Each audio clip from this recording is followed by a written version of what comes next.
Du côté de chez Swann, de Marcel Proust, premier tome d'une longue série, à la recherche du temps perdu. C'est un classique, il fallait lire, puis je l'ai lu. Il y a un vieux proverbe français qui dit que si on n'a pas lu le premier tome de la recherche avant nos 20 ans, ben on n'est pas un vrai lecteur. Notre propension littéraire, au final, ne servait à rien, parce que, apparemment, Marcel Proust est un incontournable.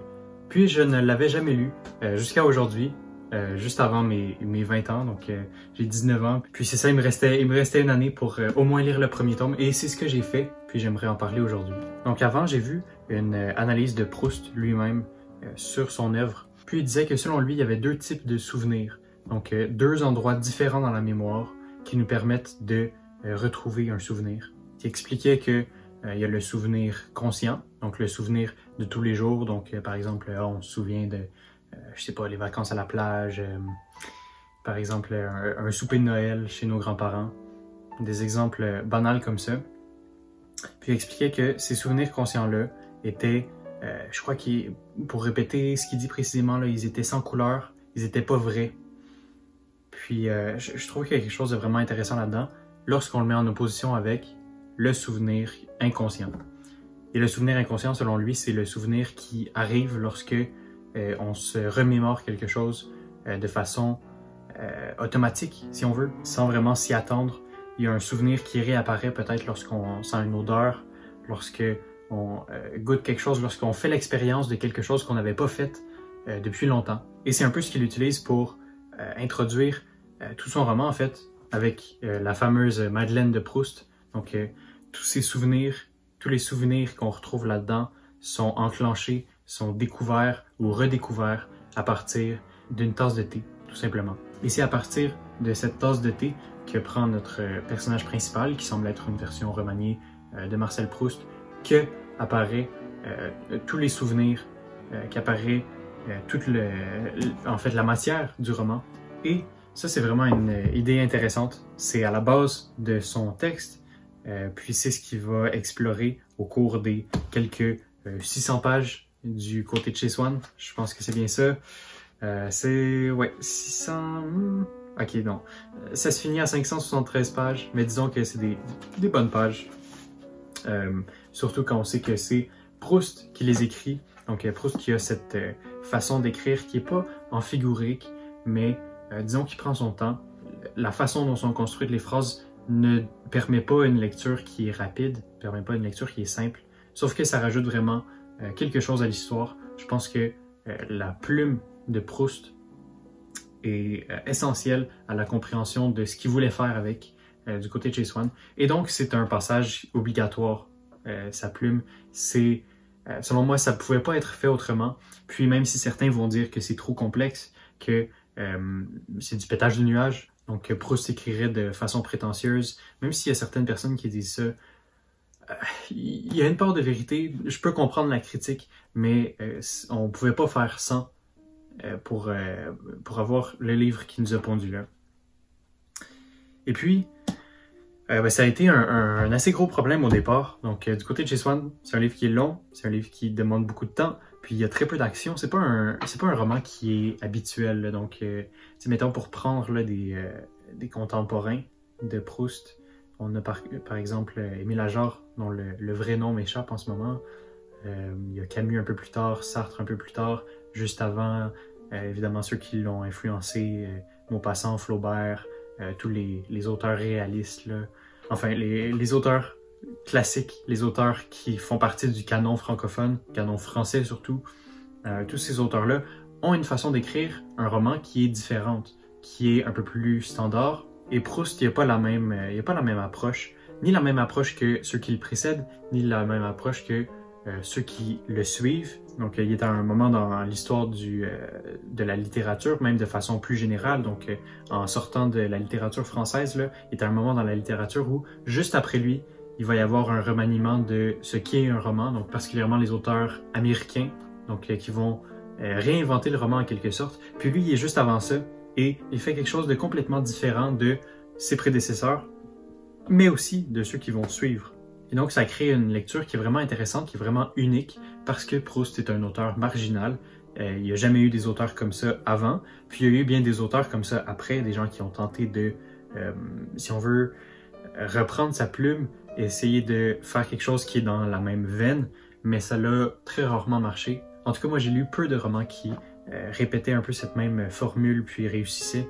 Donc, je pense notamment à un, mais en tout cas, si vous avez une opinion différente de la chose, si vous avez un roman dans le même genre qui explore le souvenir ou qui ne l'explore pas comme le fait Proust, mais qui utilise la même formule pour leur roman, ben, dites-moi là en commentaire s'il y en a qui fonctionnent, j'aimerais le savoir puis en lire parce que si c'est fait légèrement différemment, si c'est fait bien, ça peut être répété comme style, bien que ce serait pas la seule chose que je lirais, mais disons qu'il y a un intérêt.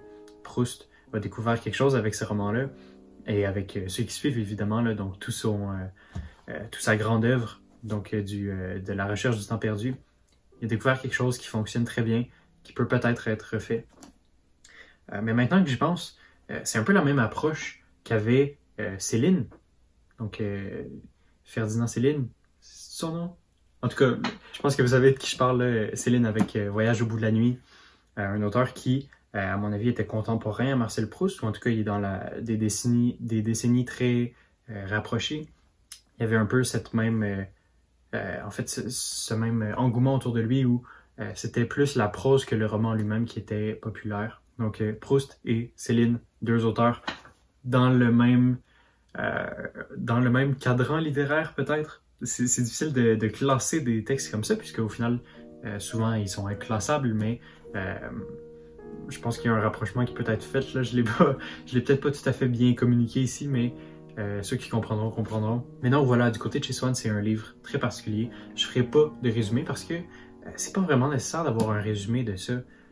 Ce que Proust cherche à faire avec du côté de chez Swann, c'est pas un texte avec un scénario, c'est pas un texte où même ses personnages vont être au centre de l'histoire. Ce qui est réellement au centre de l'histoire, c'est l'exploration du souvenir. Puis au final, c'est seulement ça qui intéresse Proust. Donc même lorsqu'il va commencer à parler de personnages qui sont pas importants, qui vont même pas revenir dans les prochains tomes, il les aborde, puis il va en profondeur dans qui ils sont, puis leur lien avec le personnage principal. Il peut aller faire peut-être des dizaines de pages là, sans s'arrêter, juste de parler d'un personnage, puis ne jamais revenir sur ce personnage-ci. C'est une critique qui a été faite souvent, puis particulièrement au début, alors que certains personnages n'étaient pas encore familiers parce qu'ils revenaient dans un autre tome de la recherche. Puis c'est une critique qui est valable, mais en même temps, c'est ça que cherche à faire Proust avec son texte. Il cherche à faire revenir des souvenirs, puis aller au bout de son idée, quitte à ce que ce soit 10 pages de perdu à propos d'un personnage qu'on n'entendra jamais parler. Ça fait partie du jeu qu'il joue avec ce roman-là, de tout se souvenir, puis d'analyser la façon dont il se souvient. Qu'est-ce qui se passe quand on se rappelle de quelque chose? Qu'est-ce que ça signifie?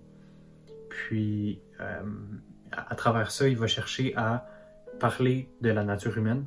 Il va chercher à parler de petits détails vraiment parfois très insignifiants dont on remarque même pas l'effet, dont on remarque même pas qu'ils se produisent en nous lorsqu'ils se produisent, mais que Proust décrit ici. Puis ça témoigne d'une très grande sensibilité, premièrement, mais ça témoigne aussi d'un intérêt pour l'humanité, un intérêt pour en fait tout ce qui entoure le personnage principal.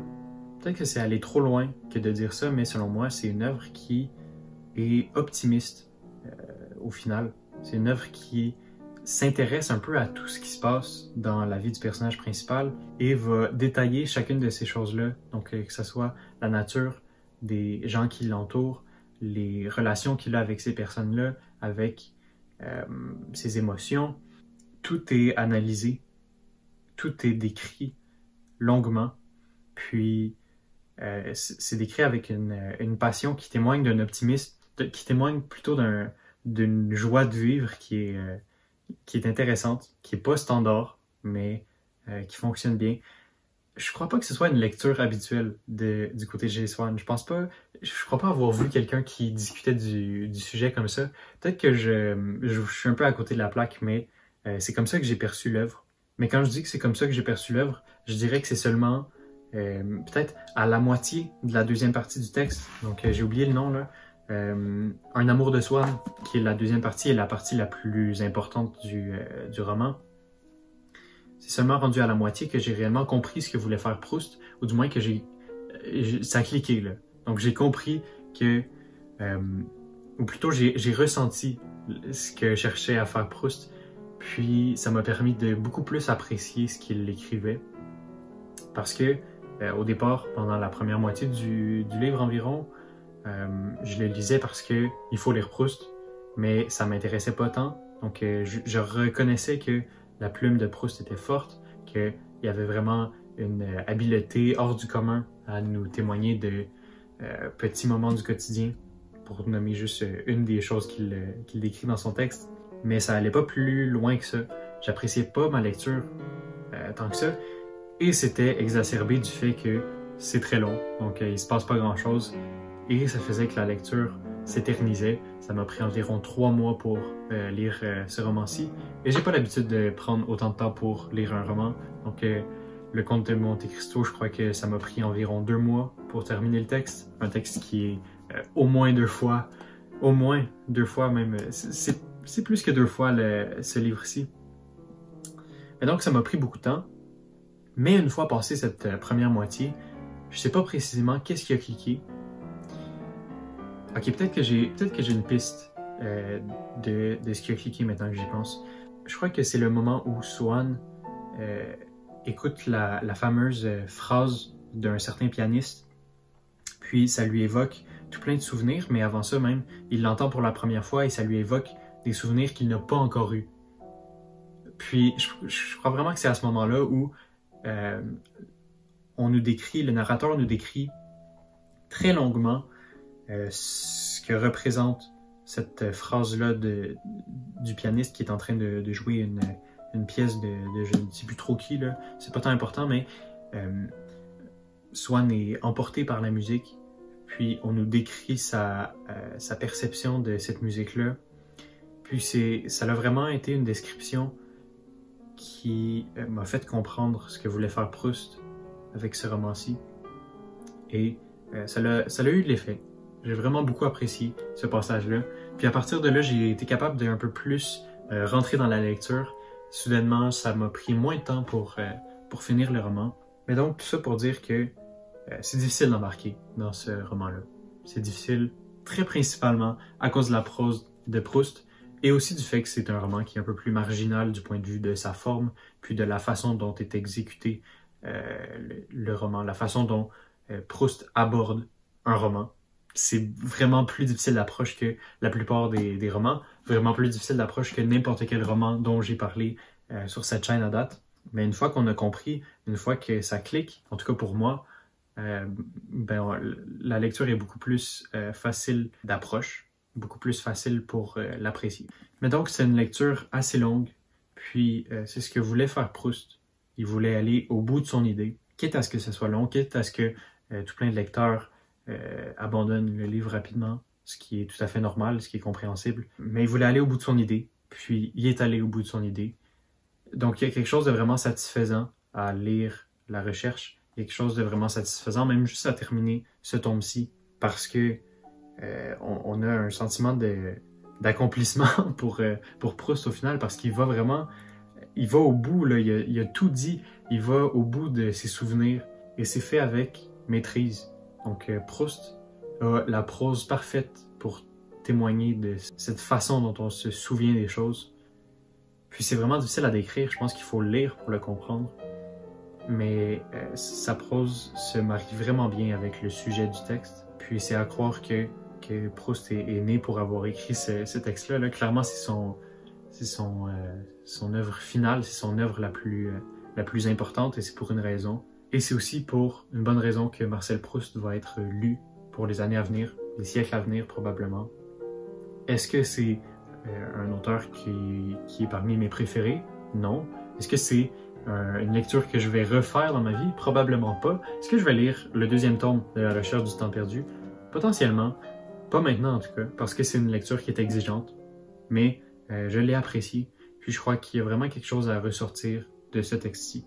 C'est pas mal ce qui conclut ma critique. Ça a été un peu plus long que prévu, j'ai l'impression. Un peu plus long qu'à l'habitude, mais Il y avait beaucoup de choses à aborder. Voilà, j'ai une opinion qui était quand même un peu plus étoffée qu'à l'habitude, parce que les lectures classiques, souvent, ça demande un peu plus de temps, un peu plus de réflexion qu'un roman de science-fiction. C'est plutôt que ça demande une réflexion qui est différente. C'est pour ça que j'avais jamais fait une rétrospective de l'imaginaire sur un livre classique comme ça.